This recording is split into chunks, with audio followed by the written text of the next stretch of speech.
All right, Mary, thank you so much for joining us at Success Corner. We're excited to have you here. Thanks for having me, Peter. It's always great to chat with you. I see some familiar faces on the call as well, so it's going to be a fun chat. Yeah, we mentioned that you were previously at LinkedIn, and I saw a few LinkedIn email addresses and RSVPs. Yes, I see some familiar faces. So if you can start by just telling us a little bit more about Involve. I saw from your LinkedIn profile that you were first working in a part-time advisory capacity and you jumped in full-time a few months ago. I did, yes. And thank you for the warm introduction. I should have you introduce me all the time. So thank you. Yeah, so at Involve.ai, we're building a customer intelligence solution. And the focus is really about trying to help organizations bring a truly kind of customer-centric approach to their organizations through data. So one of the things, like, we all want to be customer-centric. And I don't know about you guys, but I've struggled over the years to find the right way to bring information together so that I could identify what actually is going to make my customers the most successful. And for the customers that I've lost, which is like a punch in the gut, right? Why? What happened? And so it's always been a little bit of a gut-driven, anecdotal kind of story. And now with technology, with AI, with the ability to unify and integrate data from everywhere, we have that capability now to be able to look at that and understand the nuances across all of our customers, and understand what is driving their success, what are we doing well, what are we not doing well, and how do we make adjustments to add additional value. So that's really what we're focused on. And super excited to share more about that with anyone who's interested in hearing more. Can you say more a little bit about the need for data fluency? And in part because I think customer success as a profession offers a lot of opportunity or entree into the technical world for people who are not super technical.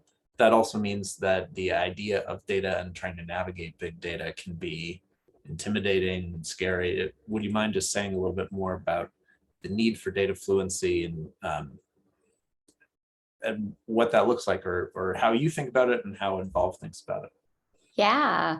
So hopefully I'll see a lot of head nods here, but we've been collecting data for the last, 10 plus years, and the more data you have, the better, right? Was kind of the mentality. And that was across all functions in the company. And so you've got all of this data living in different systems, different leaders collecting different data with different metrics, from sales to marketing to customer success, and everybody using kind of their data and metrics to tell a story or to uncover some insights. So they hope to be able to do something with it. And at the end of the day, that ultimately is the goal, to be able to leverage the data to take action and make decisions. And if you do that in a silo, like, there's some optimization that you can gain, but if you really do it holistically and you look across all of the data, you're able to uncover insights that you never would have even thought of asking. Are these data sets related? Or if a customer is sold our solution with this expectation and we deliver Y, like, what ultimately is the outcome, right? And if we would have done, X differently, what would their outcome have been? And so that ultimately, with the ability to have the data fluency now, and with solutions like Involve that are bringing all of that data together through the machine learning and artificial intelligence to be able to do far more than a data scientist, for example, could do, in months, the technology is able to do in minutes, and it becomes real time. And so you're able to make decisions that you can hold up in front of the rest of the organization or your peers and say, this is why I think we should, make these changes. You actually have data to back it up. So I don't know about you guys, but I've been in several situations where I've had to either dig for that information or make an anecdotal case, right? And a lot of times it just makes sense. So you get funding or you get support from other functions to, do what you want to do. But if you have that data, it becomes really easy to get the support. Can you say a little bit more about, or one of the things that you and I have talked a lot about in previous conversations is when is the right time to start deploying customer success tools, because there's a certain amount of process that needs to be established, especially when we're talking about smaller companies. How should people think, especially if they're on the smaller side or potentially on the more junior side, about trying to even deploy customer success software, internal tools? Yeah, it's a great question. And kind of the $1,000,000 question too. One of them, there are several, right? But what I have found in my career is that the systems and the operational metrics have generally come later after we kind of figure out how should we best deliver our solution to our customers, what does drive value. And then you put a lot of process in place that you kind of have to go backwards and rip off some Band-Aids, and right. So if you don't set up processes and systems early, you do a lot of backtracking. However, how early is too soon versus the right timing is really the key question. What I would say is the customer journey and identifying that experience you want customers to have and the metrics and deliverables that go with that is really critical. And once you can do that, then you can wrap the system around it. But the earlier you can do it, the far better off you'll be for visibility of what's happening with the customers, but also set yourself up for scale early instead of having to be reactive and again, like take steps backward in order to go forward. So I would say define the journey, define those deliverables, put a system in place as quickly as possible. Don't let the system's technology, and features drive your process, but put it in as early as you can in order to get that lift. Yeah, so we actually have an interesting question in the chat, and I'd encourage people to drop other questions in the chat. We probably won't be able to get to all of them, but if you have a question, please just drop it in there and feel free to answer other people's questions in the chat too. But Gustavo asked a question that Beth gives a +1 to. Gustavo's question is, can you explore a little bit about quant versus qualitative data and when it would be time to gather one or the other? And then Beth asks even more specifically, what do you consider key pieces of data to collect to effectively draw proper conclusions? So there's a lot to unpack here potentially. I love it. Oh my gosh, you guys, we could talk for hours. So both are very important because the quantitative allows you to quickly assess averages and trends, and it makes it a little bit easier to get a pulse on what's happening, assuming, right, that you get a good representative sample of the data. The qualitative is so critical because it actually tells a different story in a lot of cases. For example, you might have a net promoter survey where a customer is a promoter, right? 9 or 10, your executive sponsor, gives you a 10. The program owner, maybe on that net promoter survey, gives you an 8, but on average, they're a promoter. It's great. But if you don't look at the comments to see that the program owner gave you a passive score because they're struggling to do the change management and adapt the solution, you're going to miss out on all of that rich data to understand, like, there's an opportunity to jump in with this customer and do a better job, help them adapt. And so without that qualitative part of the story, it could lead you in a different direction to make decisions than if you weighed both of those things. One of the things that we're doing at Involve is, I believe, for the first time ever, we were able to take quantitative and qualitative data into consideration into the health scoring. And so there's the data-driven component that looks at the sentiment of the customer through Slack messages, through email, through Net Promoter comments or customer satisfaction survey comments, anywhere, Zoom recordings, right? Or Gong recording, like any of that qualitative analysis can be run through the technology, through the AI to understand what is the customer saying, what are the categories of content that are coming through support or through customer sat. And then again, on the quantitative side, it's really interesting to look at those trends and actually do they marry up to the qualitative data. So a lot of really interesting types of insights that you can get from that can help inform your process. I think in terms of type of data, the usual suspects would be customer satisfaction scoring across the customer journey at various milestones. I am a believer that the Net Promoter Survey can be a piece of the puzzle that is informative and helpful. It should never be the only piece of data. And then product adoption or service package consumption, training resources that have been adopted and consumed, community metrics if you have a community, and then support information, support scoring.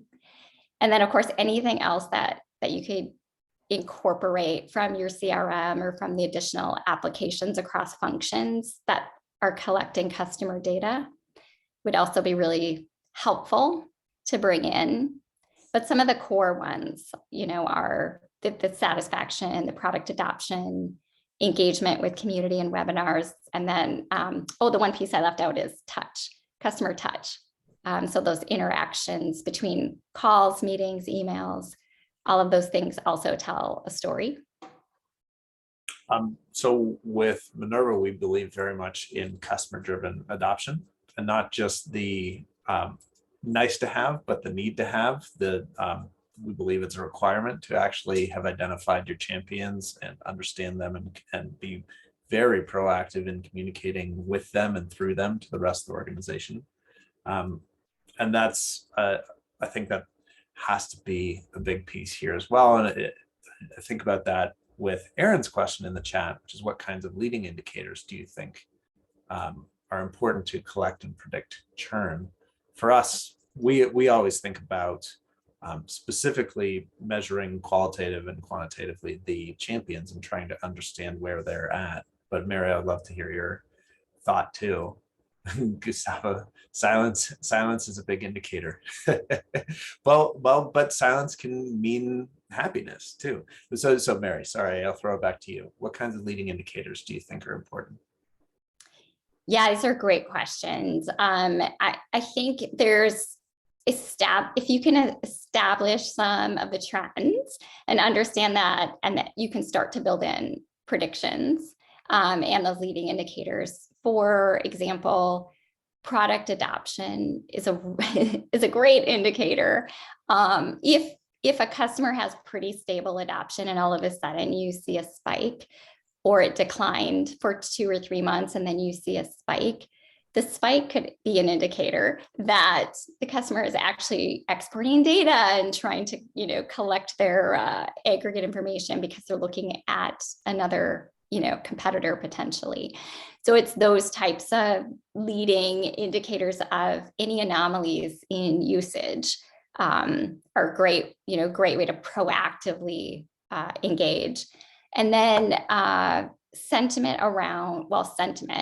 from any angle, whether it's from emails or meetings that the CSM had where a competitor name is mentioned, or product objections, where they're struggling to adapt. Sometimes customers explain things in a way that it's not always clear what the real issue is. And so being able to flag that and deep dive, like where are they struggling with adoption, for example, or their executive sponsor, left and there's no one to replace them right away. And so how do you keep those value conversations going? So when people leave the organization is another like leading indicator of a potential risk. And I would also say like the support indicators in terms of escalations or support volume is another, changes in volume is another great indicator.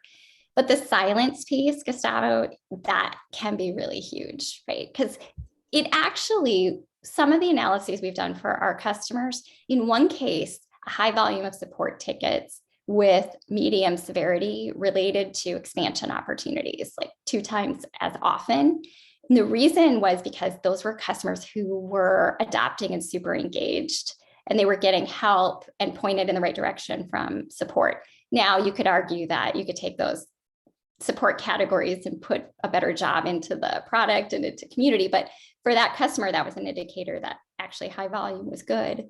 For other customers, we've actually seen that low engagement with support still related significantly to retention because those customers actually had a good self-service experience.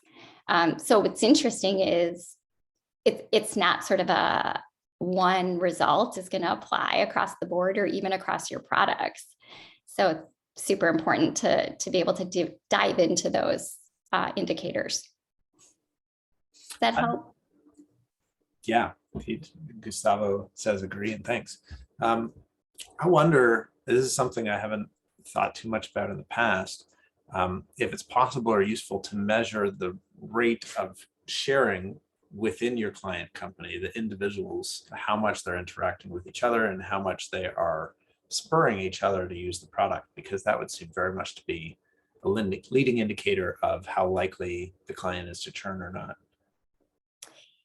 Yeah, we actually have, there is the ability to do that. What I've seen work really well is when you do have collaboration across roles within a single platform, or at least you can pull the activities together. For example, who's meeting with the customer by what role? And if you can capture that information, you're able to see what is the impact on the customer over time based on number of touches and by what roles.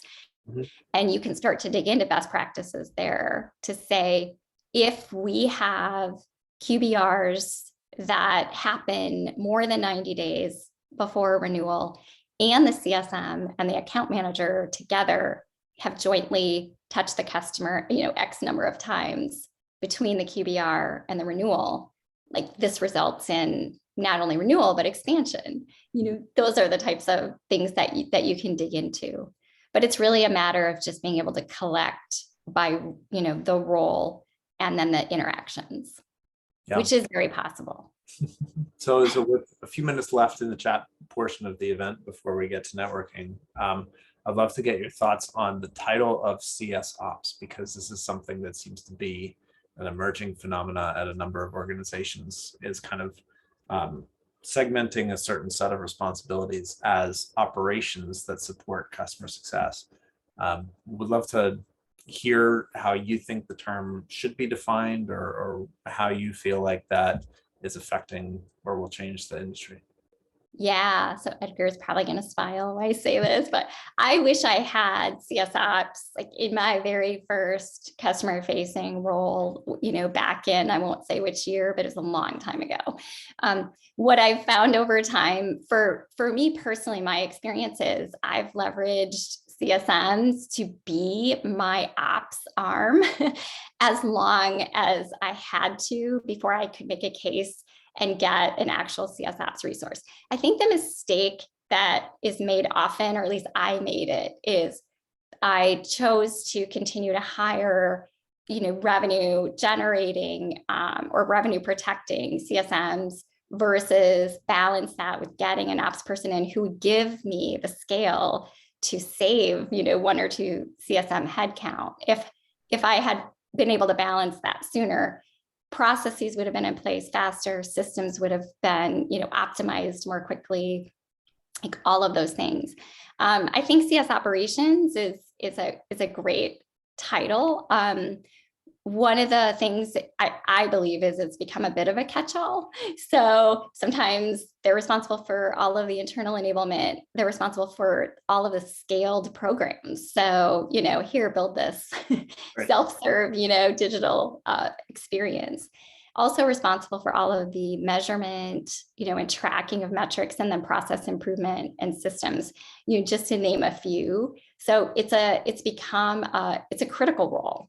It's a critical team within CS, is what I would first say. And second is, depending on other sub teams that you have, what falls into CS apps is probably going to be all those things that need to be the right hand of the VP of CS or Chief Customer Officer.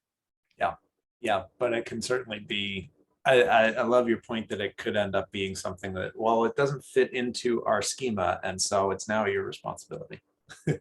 Exactly. Yeah. So I think it's an evolving role. I do think there's even more that will be expected and put on CS apps as we go forward, just because there's so many programs and so much measurement and so much process, a change and strategy that can come from that team. So, when you do great things, you get more put on you. Have you guys experienced that? So that's what I think CS apps is experiencing. Well, with just a few minutes left, these chats always go so quickly. Mary, thank you so much for this. Do you have any parting thoughts or anything else that you'd like to share, whether it's a reflection on what we just talked about or a little bit more about Involve.ai? I think just, all of the ways that you're looking at focusing on putting your customers at the center, like, that's great. Keep going. Don't be afraid to try new things. You can always pivot. And one thing I guess I'll leave you with is nothing has to be 100% in order to make an impact. So, kind of go with the 80-20 rule. If it's 80% there, roll it out. And then you can always make changes. But yeah, I thank you for the time. It's been great to connect with you all. Yeah, absolutely. Thank you. And so I just dropped a link in the chat, which looks like it didn't auto link, but we do have more events coming up. We'd love to have folks there. And we're now going to be transitioning to the networking portion of the event. So I'll drop that in the chat here again. Go ahead and take a moment to click on that link, and don't close Zoom too quickly. Make sure that you're in the right place and you have the correct Kumos-based link. And we will see everyone there within the minute. Thank you so much, Mary. Thank you. I appreciate this. I'll stick around here for another minute or two to make sure that people are transitioning over to the Kumo Space room. Go ahead and find your way through Kumo Space and start introducing yourself to other people.